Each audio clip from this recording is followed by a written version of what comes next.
Bienvenidos a un nuevo programa Sin Límites ni Fronteras, transmitido desde Max TV Online, desde Guayaquil para el mundo. Soy Miriam Estrada y hoy día tengo el inmenso placer de compartir con ustedes una nueva visión acerca de lo que ocurre en nuestra sociedad, en la sociedad ecuatoriana. Les traigo la visión de un joven, porque esa es la visión del futuro. Esa es la visión de aquellos que, como dice Khalil Gibran, habitan en el mundo del mañana, donde nosotros no podemos ir ni siquiera en sueños. Me refiero al abogado Luis Eduardo Franco Solórzano, máster en Ciencias Jurídicas, actualmente estudiando en la Universidad de Génova un masterado en Derecho Constitucional y Política Global, una educación europea, un joven abriéndose paso en el mundo y nutriéndose de los principios democráticos de la cuna de la democracia. Bienvenido, Luis Eduardo. Es un placer inmenso tenerte con nosotros y tenerte con el público del mundo en esta ocasión. Muchas gracias, Miriam, por la invitación. Espero poder, en este diálogo fructuoso, debatir sobre ciertos temas de interés nacional. Máster en Ciencias Jurídicas con una proyección, con una educación europea, estudiando Derecho Constitucional, Política Global y con la juventud y la vida por delante. Salvador de la patria, me atrevo a decir, en poco tiempo. Bueno, imagínese usted que para mí es un poco difícil tratar de combinar el estudio y la reflexión, tanto en política como en derecho, y tratar de aplicarla en el país o tratar de tener una visión crítica de lo que acontece en la vida nacional. Verdaderamente, comenzamos antes del programa, yo tengo una visión quizás un poco pesimista, pero no deja de tener una clara visión también crítica en cuanto a que se puede hacer todavía algo. Eso es lo que nos interesa discutir y conocer ahora en Max TV, y le interesa también a nuestra teleaudiencia. ¿Qué podemos hacer? Es decir, no solamente qué podemos hacer, sino desde la visión de un joven intelectual preparado de manera adecuada, con los criterios claros, cómo enfrentar los problemas que vivimos, cómo enfrentar el derrumbamiento de la institucionalidad ecuatoriana, sobre todo en el sector justicia, y qué podemos hacer. Mire, yo veo primeramente que hay una falta de conceptos en el país, ¿no? Una clara falta de conceptos propio de quizás un retardo en la educación que genera ignorancia. Y por supuesto, ignorancia, usted sabe que es prima de la corrupción, o sea, es un tema muy de la mano. Es correcto. Pero esta educación, perdóname que interrumpa porque se trata de eso, de tener esta entrevista sin límites ni fronteras. ¿Qué tipo de ignorancia, qué tipo de educación, la primaria, la secundaria, la especializada en la universidad, de qué estamos hablando, o la educación ciudadana? Mire, hay una educación que le ha perdido y le ha restado importancia a las materias básicas sociales que necesita tener una persona en el ámbito de su desenvolvimiento como ciudadano y como persona. Aquí, por ejemplo, se ha suprimido el estudio de la cívica, se ha suprimido los estudios ecuatorianos que antes se daban. Correcto. Entonces, el estudiante de colegio, ¿no?, que es un estudiante que ya debería de tener una visión crítica, cada vez más se va tecnificando, porque hay una visión de la educación dada a las cuestiones técnicas que generan mayor productividad en aspecto de poder tener mayores ingresos. Rendimiento económico, workers, como decimos, ¿no? Quizás en Estados Unidos, pero no existe una fundamentación de alguna manera, incluso filosófica, antropológica, de lo que es el ciudadano, de cuáles son sus derechos, su visión. Entonces, si no tenemos este conocimiento intelectual, es muy difícil tener un pronóstico de lo que pueda pasar y poder plantear soluciones y retos a lo que estamos viviendo, a los problemas que estamos viviendo. Podríamos decir que de alguna manera quienes en este momento construyen o tratan de construir o de reconstruir el país carecen de una escuela de pensamiento crítico democrático. Totalmente. Totalmente. ¿Cómo enfrentar ese problema entonces? Bueno, es un problema que se tiene que enfrentar con una política de Estado seria, ¿no? Una política encaminada a darle mayor educación a estudiantes de colegios públicos, entender que la educación pública tiene que ser una educación de calidad, ¿no? Correcto. Entender de que lo público debe de ser lo mejor, tener una clara visión de aquello y que por supuesto pueda competir con el sector privado, ¿no? Pero en eso se trata, en tratar de generar espacios.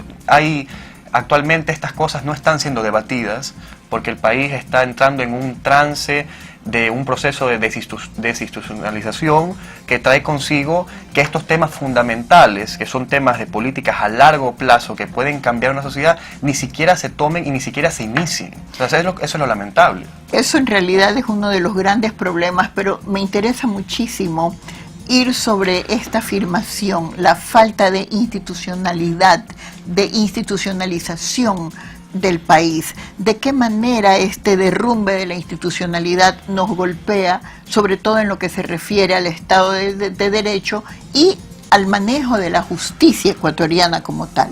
Sí, el proceso de desinstitucionalización del país es un proceso que trae consigo, primero, los postulados de la política en cuanto a un solo tema que se está vinculando. Usted escucha, por ejemplo, y ve los medios de televisión o puede leer los diarios, es siempre el posicionamiento de un tipo de política, que es la política contra la corrupción. Solamente eso hay en el país. Es verdad. Entonces estamos olvidando otros temas que también son pertinentes y son temas, como bien manifestaba, medulares en cuanto a la construcción de una sociedad política y una sociedad verdaderamente democrática. O sea, los problemas de un país no pueden ser solamente la lucha contra la corrupción. Estoy de acuerdo, ¿no?, con eso. Pero en un país absolutamente hundido en la corrupción, ¿cómo salir de allí? ¿Cómo agarrar este segundo aire, como dirían los boxeadores, para poder enfrentarnos a los otros problemas que nos agobian? Hay políticas públicas de mediano plazo y largo plazo. Podemos tener una política pública de mediano plazo de lucha contra la corrupción, verdaderamente, primeramente dejando al aparato judicial independiente y saber que las decisiones judiciales que se tomen en el caso de corrupción, que es visible y que de alguna manera se ventila en distintos medios de comunicación, existe un sistema de justicia totalmente independiente que juzgue y que tenga esa legitimidad democrática y jurídica para que sus fallos y sus decisiones sean aceptados por todos. Eso es importante y eso incluso los norteamericanos lo entienden muy bien. Los fallos de la Corte Suprema estadounidense son fallos que ni siquiera el presidente Trump puede decirle un A o restarle credibilidad. Eso hay que ganar de la función judicial. Hay que ganar independencia, hay que ganar de alguna manera esta idea de la idea del juez en cuanto a su decisión suprema, concienzuda, ¿no?, para que sus decisiones puedan ser aceptadas socialmente. Pero para ganar aquello del juez, ¿cómo confiar en esos jueces? Si sabemos cómo estos jueces han estado actuando, bueno, por supuesto, con muy dignas excepciones. Por supuesto, y aquí hay dos vertientes fundamentales que yo puedo y me parece que son visibles. La primera es la categoría moral que tiene que tener un juez. O sea, correcto. Y esto tiene que responder a un sistema también de seleccionamiento en base a los méritos y la oposición que pueda tener determinado candidato que quiere ser juez. Y la segunda, que es igual de importante, es el proceso intelectual del juez. O sea, no puede ser que existan unidades judiciales con jueces que ni siquiera tienen un título de cuarto nivel. Eso lo considero yo escandaloso, yo no lo puedo aceptar. Es decir, necesitamos tener exigencias en nuestra ley para el seleccionamiento de los jueces, que no solamente sean probos, sino que también tengan la capacidad académica e intelectual para resolver conflictos y que por supuesto sus sentencias sean motivadas. Eso es lo más importante y lo que necesitamos en este momento para empezar a limpiar nuevamente la faz de la justicia ecuatoriana. Regresamos con ustedes en un momento después de este corte para seguir analizando estos problemas que en este momento resultan acuciantes para el mantenimiento de nuestra democracia.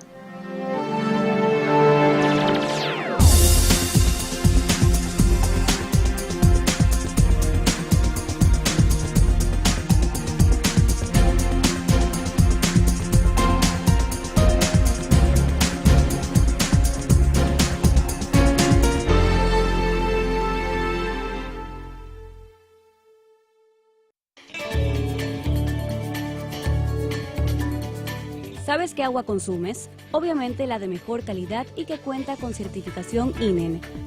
El agua que producimos en la toma es el resultado de un minucioso y delicado trabajo que consiste en convertir el agua cruda de Río Daule en agua potable de la más alta calidad. Más de 100 personas en Planta La Toma, entre técnicos, especialistas y operarios, hacen posible un estricto proceso de producción de 1 millón de metros cúbicos de agua al día. Todos los parámetros de producción y calidad son monitoreados las 24 horas, 365 días al año, en cada una de las fases de proceso de potabilización. De esta forma, garantizamos que el agua que recibes en tu hogar no solo sea apta para el consumo humano, sino que sea la mejor. Interagua, que todo fluya.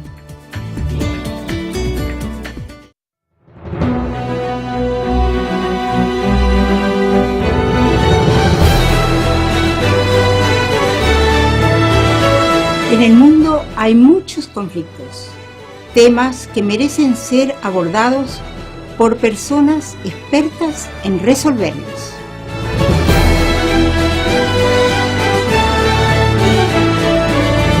Los trataremos aquí, con análisis y pasión. Soy Nelsa Curbelo, los espero todos los lunes 12 del día aquí en Max TV.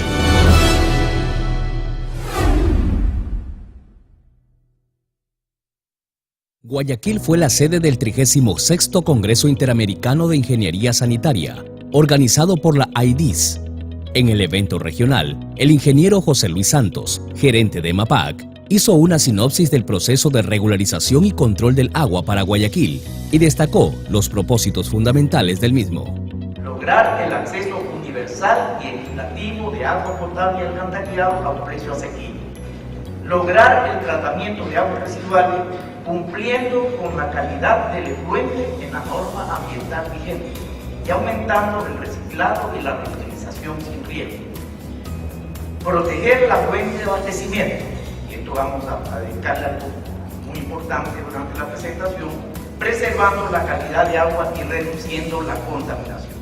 Los resultados evidentes que se lograron a través de dicho proceso se verifican en la cobertura de los servicios, tal como lo expuso el ingeniero Andrés Mendoza, presidente del directorio de EMAPAC.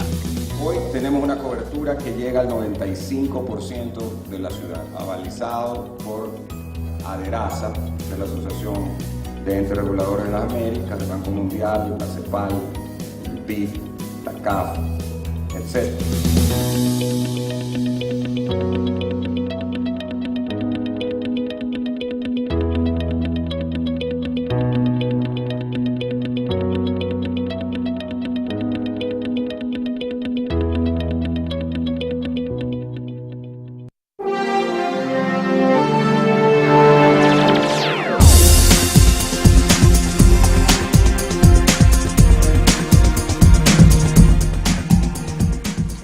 Nuevamente con Luis Eduardo Franco Solórzano para abordar un tema que nos preocupa a todos los ecuatorianos. Se han creado en este afán de luchar en contra de la corrupción, se han creado una serie de organismos transitorios. Ahora bien, la palabra lo indica, transitorios. Algunos se basan en la decisión del pueblo a través de una consulta popular. Sin embargo, he aquí las grandes preguntas que se hace el pueblo y que creo merecen ser contestadas. Estas decisiones que toman estos organismos transitorios, ¿qué tan legítimas son? ¿Qué tan válidas son? ¿Cuánto tiempo van a permanecer en la vida democrática y jurídica del país? Y sobre todo, ¿cómo se mantienen y se posicionan constitucionalmente hablando? ¿Por qué crear organismos extraordinarios y transitorios en lugar de manejarnos dentro de la estructura jurídica del Estado establecida ya como tal? Como abogado del diablo, a Luis Eduardo Franco. Sí, primeramente hay que tratar de delimitar en qué campo jurídico estamos nosotros hablando. El Ecuador actualmente, de acuerdo a la Constitución de Montecristi, es un Estado constitucional de derechos. Esto implica que todas las autoridades, incluso su diseño institucional, tiene que estar sujeto a la Constitución. Correcto. ¿No? Empecemos desde la génesis del problema, es decir, cómo se, entre comillas, legitimó el Consejo de Participación Transitorio, ¿no? no hubo un dictamen previo de la Corte Constitucional. Es decir, nosotros no tuvimos, a más de que fue un dictamen ficticio, porque pasó el tiempo en que no se pudieron pronunciar, no tuvimos razones de una Corte Constitucional que tiene que velar por los derechos de nosotros y por la vida institucional del país de conformidad a la Constitución. No tuvimos, no recibimos razones de la Corte. ¿Por qué? ¿Cuál era la constitucionalidad de este Consejo de las preguntas de la consulta popular que dio como inicio y como vida el Consejo de Participación Transitorio y todo lo transitorio que estamos viviendo en la vida republicana del país? Yo lo manifestaba antes y traía a colación la importancia que tenía un dictamen constitucional de la Corte Constitucional, porque eran las razones y la fundamentación a la pregunta que usted me está planteando. ¿Cómo nos quedamos entonces ahora? Claro, o sea, ¿cómo legitimar lo transitorio, todos los organismos transitorios que han sido creados a raíz de esta consulta popular? Podría ser válido, nuevamente como abogado del diablo, en vista de que estamos hablando de una consulta popular, podría ser válido sujetarnos al principio de derecho universal, la voz del pueblo es la voz de Dios. Ese argumento en un Estado constitucional de derecho no es un argumento plausible, por Correcto. cuanto las decisiones mayoritarias incluso tienen que estar sujetas al orden constitucional. Así es como ideó el legislador de Montecristi el diseño institucional ecuatoriano en cuanto a traer y la importancia que tiene la Constitución en este diseño. Es decir, todas las autoridades en el marco de sus políticas públicas, en sus fallos judiciales, el ciudadano incluso de a pie, tiene que estar sujeto al orden constitucional. Entonces, en este caso, estaríamos enfrentando organismos que resultan inconstitucionales. ¿Sería esa la propuesta? ¿Sería eso la explicación? A mi juicio sí, porque como ya decía antes, desde la génesis del Consejo de Participación Transitorio, que pasa por una consulta popular que no tuvo el filtro de constitucionalidad, estamos viviendo una época transitoria de desgobierno, una época transitoria de destrucción de nuestra institucionalidad que se pone al margen. Tanto es, y lo más explicativo y quizás escandaloso, que ni siquiera nos escandalizamos en la sociedad ecuatoriana, es que no tengamos corte constitucional. Eso o sea, sí, es una cosa esto de aquí no puede ser tolerado en un país con una democracia y con un Estado constitucional. Pero en este país estamos sin corte y los políticos no dicen nada, los profesores de derecho no dicen nada, el periódico no dice nada y se sigue hablando de corrupción. Entonces, claro, hay cuestiones tangibles de la vida republicana que no están siendo zanjadas y que se están olvidando como que le estoy manifestando, ¿no? Bien, sin corte constitucional entonces vivimos un desgobierno constitucional, para decirlo de alguna manera, porque no existe. ¿Cómo lo solucionamos? Porque estamos frente a la situación, se ha dado la situación jurídica. ¿Cómo enfrentarla? ¿Cómo manejarla? ¿Cómo evitar que todo lo que se ha trabajado y se ha logrado hasta ahora, que entiendo ha sido hecho con buena fe, desaparezca? Desaparezca por falta de legitimidad o por falta de apoyo constitucional. Mire, lamentablemente todas las políticas que se han seguido hasta el momento han respondido a esto, a tratar de saciar a una parte, a un sector de la sociedad ecuatoriana, sin ningún filtro de constitucionalidad. Esto debemos de rechazarlo en cuanto al precedente que puede causar. Es decir, llega otra postura política con otra propuesta y sin un filtro de constitucionalidad también quiere realizar cualquier tipo de política, cualquier tipo de transiciones, cualquier tipo de componentes, y esto no puede aceptar la sociedad democrática. Yo pienso que el Ecuador tiene que tener un nivel de debate público que es multidisciplinar, que tiene que iniciar, creo yo, desde la academia, que tiene que iniciar también en el debate político, que tiene que iniciar en el ámbito periodístico, de conciencia social, de decir, señores, respetemos el Estado de Derecho, respetemos la constitucionalidad, tratemos de estar más sujetos a básicamente esta camisa de fuerza que nos blinda a todos, que es el constitucionalismo.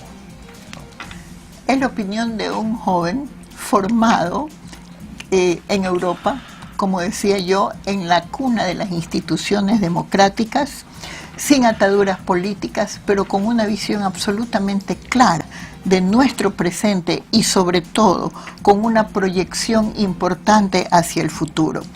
Estamos los ecuatorianos preparados para recoger y hacer verdad, traer a la realidad un consejo que parece fuera el único posible para devolvernos a la institucionalidad democrática.